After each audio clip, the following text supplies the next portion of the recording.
So this weekend I rode a truck trail near Warner Springs by the glider airport. It's called Lost Valley Road.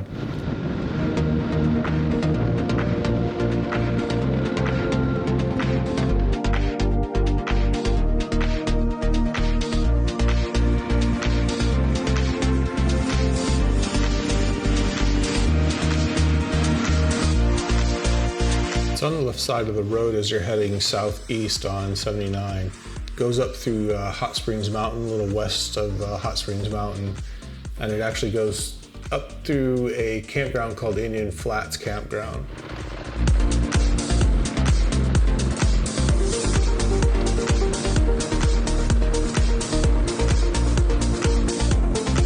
The trail going all the way up to Indian Flats Campground is all paved, so it's actually a pretty nice ride, pretty easy.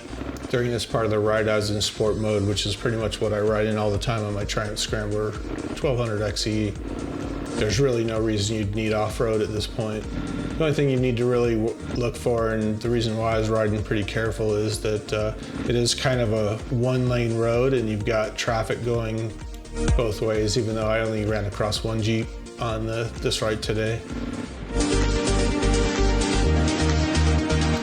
The GoPro does a really good job of really smoothing things out, though. The ride's a little bit rougher than it actually looks in this, and at one point I actually lost what I thought was the GoPro right there, but it was actually just the microphone cover.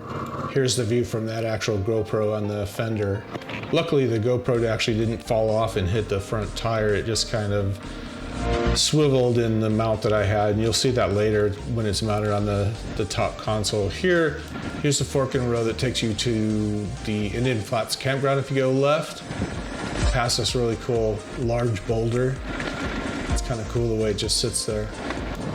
There's only a couple people actually using the campground when I drove through. It's been really hot in the summer, so I can see nobody wanting to use it, and there's not a lot of shade, but it's actually a pretty cool campground. But the cool part here is if you take this fork to the right, this is where it turns into a dirt track. If you're looking on a map, quite a ways back, it turned into Puerto La Cruz truck trail. And at this point, it really does look like a truck trail.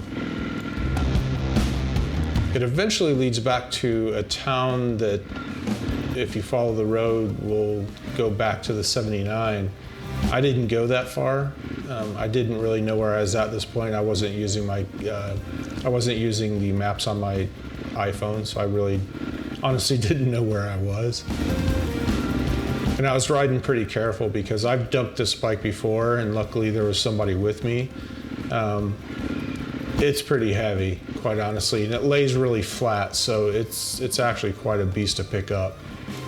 Having said that, though, it's very capable off-road. For a 1200cc, 500 plus pound bike, this thing actually handles dirt pretty well. I've got the Dunlop Trail Max tires on it.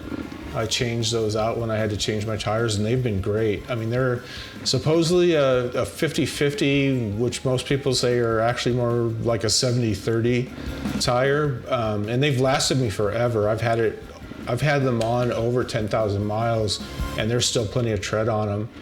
But they were handling the dirt and the sand with no problem.